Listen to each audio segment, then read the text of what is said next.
Hello students and friends. तो फिर हम आज आए हैं एक क्लास के लिए और पिछले क्लास में हमने पढ़ा था प्रेजेंट परफेक्ट कंटिन्यूअस टेंस को और आज हम लोग पढ़ेंगे पास्ट परफेक्ट कंटिन्यूअस टेंस को। जिस तरह से हम पीछे पढ़ते आ रहे हैं बहुत ही इजी तरीके से टेंस को, आज फिर हम एक नए टेंस को देखेंगे और वो भी बहुत ही इजी तरीका होगा। तो देखते हैं, पढ़ेंगे पास्ट। हमने कहा था कि पास्ट होगा तो या ये जी होगा अथवा था थे थी लगा होगा। तो ये परफेक्ट है।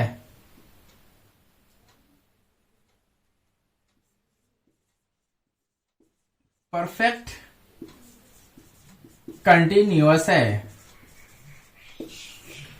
Past perfect continuous tense.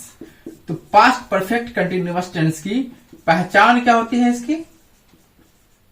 जैसे प्रेजेंट परफेक्ट कंटिन्यूअस टेंस की पहचान होती है ता रहा है, ते रहे हैं, ती रही है और उसमें सिर्फ लगा देना था। है को छोड़कर हटा करके क्या लगाएंगे? था। तो क्या हो जाएगा? ता रहा था, ता रहा था, या ते रहे थे या ती रही थी। इसमें इस बात का ध्यान रखना कि मैं हिंदी में लिख रहा हूं लेकिन उर्दू में भी ऐसा ही होगा। जिस जुमले के आखिर में हो जाएगा ता रहा था, ते रहे थे या ती रही थी, चूंकि हिंदी और उर्दू का जो जुमला होता है वो एक ही तरह का होता है।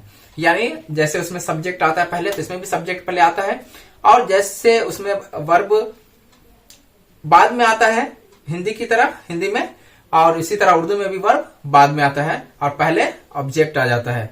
और हिंदी में भी ऐसा ही पहले होता है लेकिन इंग्लिश में अलग होता है। तो हिंदी और उर्दू का जो सेंटेंस है बोलने में वो सेम होता है, सिर्फ ये बाएं तरफ से लिखा जाता है और वो दाहिने तरफ से लिखा जाता है।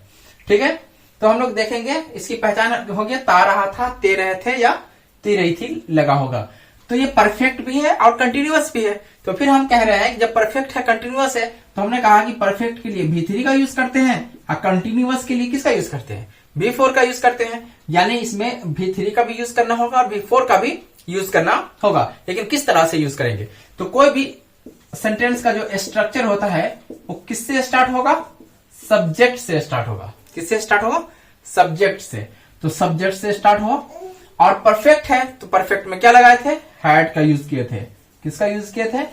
हैड का। अब चूंकि हमारे पास भी3 लगाना है तो अब हमारे पास हैड आ गया और हैड आ गया और कंटिन्यूअस भी लगाना है तो हमारे पास कोई ना कोई वर्ब टू बी होना जरूरी है। तो हैड के बाद कौन से वर्ब टू बी का यूज करेंगे कि भी3 भी हो जाएगा और वर्ब टू बी भी होगा। तो वर्ब टू बी में हमने बताया बी, बीन और बीइंग है ना। तो बी जो है वो भी1 है, वाज है वो भी2 है और बीन जो है वो भी3 है। तो यहां हम लोग किसका यूज करेंगे? बीन का। Subject plus had plus been. Okay, जब subject plus had plus been आ गया है तो अब हम लोग इसके बाद भी4 का यूज कर सकते हैं। तो बीन जो है वो भी3 है, तो परफेक्ट को भी ये सेटिस्फाइड कर दिया। अब इसके बाद अगर हम लोग भी4 का यूज करेंगे तो ये क्या होगा? कंटिन्यूअस को सेटिस्फाइड कर दिया, तो परफेक्ट कंटिन्यूअस हो गया।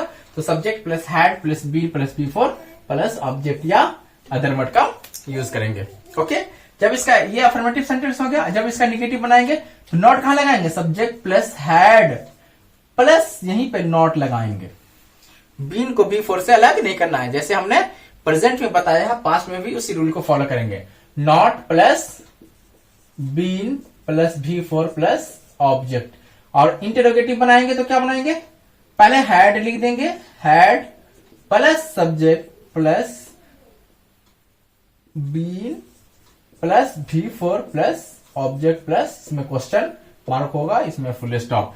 और इंटरोगेटिव नेगेटिव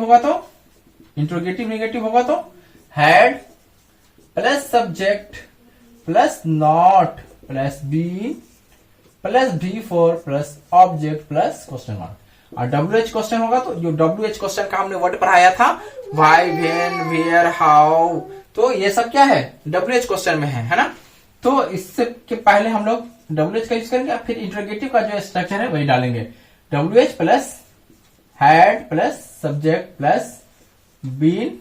अगर इसमें नॉट भी रहेगा हम लोग यहां नॉट का इस्तेमाल करेंगे। अब प्लस बीन प्लस भी4 plus object, okay, plus question mark object या अदर वर्ड का यूज करेंगे। तो ये तो साधारण सा सेंटेंस हो गया। अगर एक सेंटेंस हम लोग लेते हैं, तुम सोते रहे थे, सोते रहे थे। देखिए हमने अभी कहा है कि उर्दू और हिंदी का सेंटेंस जो होता है वो क्या होता है, एक ही तरह होता है, लेकिन ये बाएं तरफ से लिखा जाता है, वो दाएं तरफ से लिखा जाता है। तो तुम को जैसे तुम हम लोग पहले उर्दू में लिखते हैं, सोना का सोना ही पहले लिखा था, सोते, रहे का रहे ही लिखा है, तुम सोते रहे थे, हो गया तुम सोते रहे थे, कोई दिक्कत, तुम सोते रहे थे। लेकिन जब हम लोग तो स्ट्रक्चर इसके हिसाब से हम लोग क्या लेंगे, यू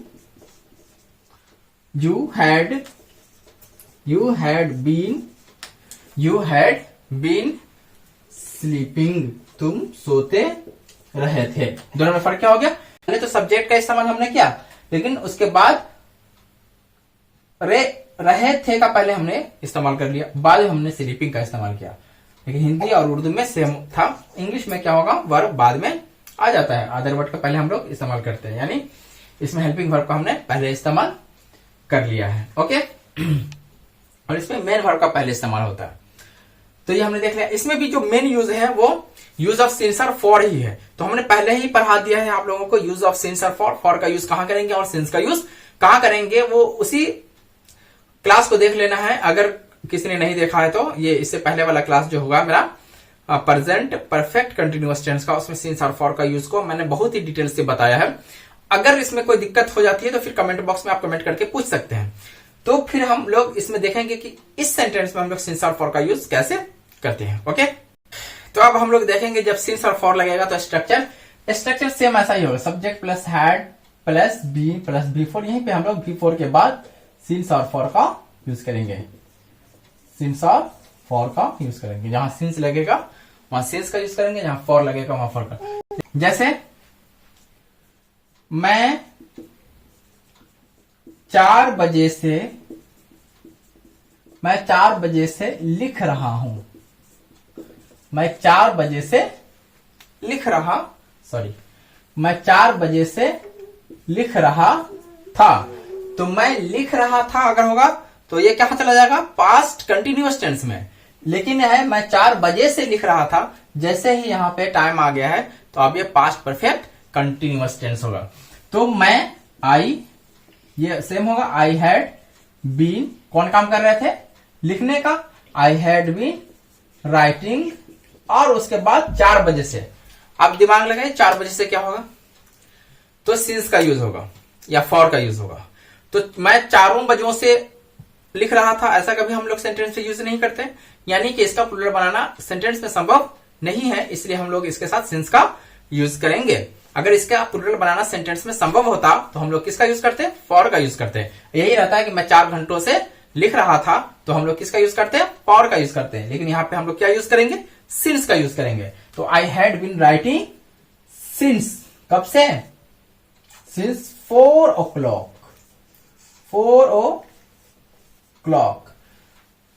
मैं 4 बजे से लिख रहा था। अगर यही सेंटेंस होता, अगर ऑब्जेक्ट भी आ जाएगा उसमें, तो ये सेंटेंस बनेगा कि मैं 4 बजे से हिंदी लिख रहा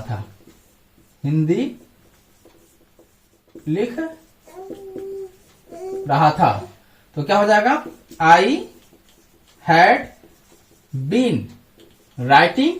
अब क्या लिख रहे थे, हमने कहा कि जब ऑब्जेक्ट आ जाएगा तो बीन